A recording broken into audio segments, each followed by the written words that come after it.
उत्तराखंड की सियासत में दागी नेताओं का दाग, तराई से लेकर पहाड़ों तक दखल। राजनीति का अपराधीकरण समाज के लिए एक बहुत बड़ा खतरा बन गया है।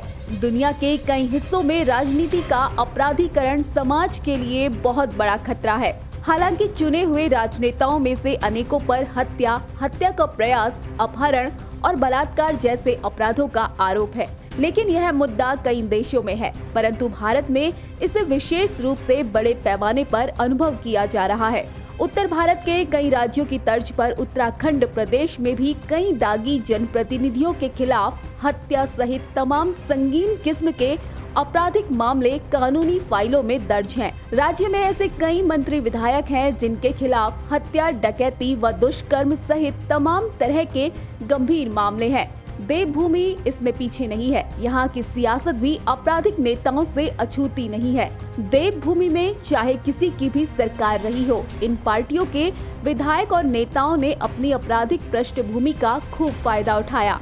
आंकड़े बताते हैं कि 2004 से लेकर 2018 तक राज्य में आपराधिक नेताओं की दखल बढ़ी है। कुछ विधायकों पर हत्या, डकैती, महिला उत्पीड़न और गंभीर धाराओं में केस दर्ज हैं। तराई से लेकर पहाड़ी क्षेत्रों तक में नेताओं के खिलाफ कई मुकदमे दर्ज हुए हैं। 2017 के विधानसभा चुनाव पर आधारित एडीआर रिपोर्ट के मुताबिक कुल 637 प्रत्याशियों में से 91 प्रत्याशियों पर आपराधिक मामले दर्ज थे। चिंता की बात यह है कि इसमें से 8% पर 5 या इससे अधिक साल की सजा वाले गंभीर अपराधों में केस दर्ज थे। इसमें हत्या, अपहरण, बलात्कार, महिला उत्पीड़न, भ्रष्टाचार निरोधक अधिनियम कानून के मुकदमे शामिल हैं। विधानसभा चुनाव नामांकन के समय 5 प्रत्याशियों ने खुद पर हत्या से संबंधित धाराओं और 5 ने महिला अत्याचार से संबंधित मुकदमे दर्ज होने का विवरण शपथ पत्र में दिया।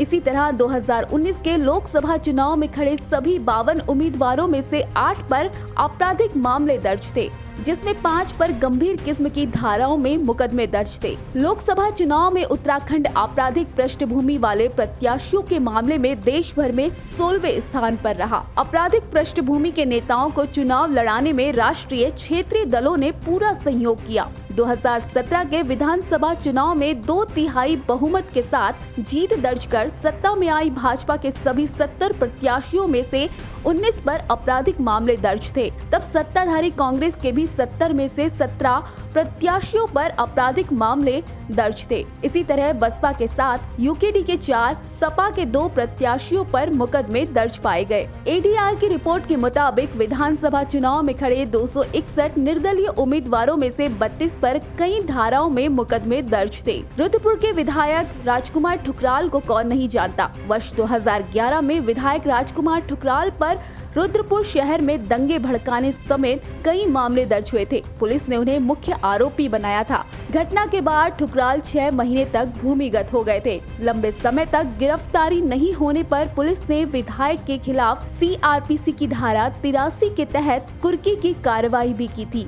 बाद में विधायक ठुकराल ने कोर्ट के समक्ष सरेंडर किया था। इसके बाद हुए चुनाव में वह रुद्रपुर से विधायक चुने गए। इसी तरह उत्तराखंड में दागी जनप्रतिनिधियों की लंबी चौड़ी फेहरिस्त है। भारतीय राजनीति विरोध की राजनीति से जुड़ी हुई है। इतिहास गवाह है कि शांतिपूर्ण आरंभ किए गए विरोधों ने हिंसक रूप लिए हैं। आपराधिक राजनेताओं का अपराध पर संभावित प्रभाव, चाहे वह सकारात्मक हो या नकारात्मक, सामान्यतः कानून के कमजोर शासन पर आधारित होता है। एक संभावना यह है कि आपराधिक रूप से आरोपी नेताओं, विशेष रूप से गंभीर अपराधों के आरोपियों की उपस्थिति कानून और व्यवस्था की स्थिति को और खराब कर देती है। इस परिदृश्य को आम भाषा में माफिया राज या जंगल राज के रूप में जाना जाता है। यदि आपको हमारा यह वीडियो पसंद आया है तो इसे लाइक और शेयर जरूर करें। धन्यवाद।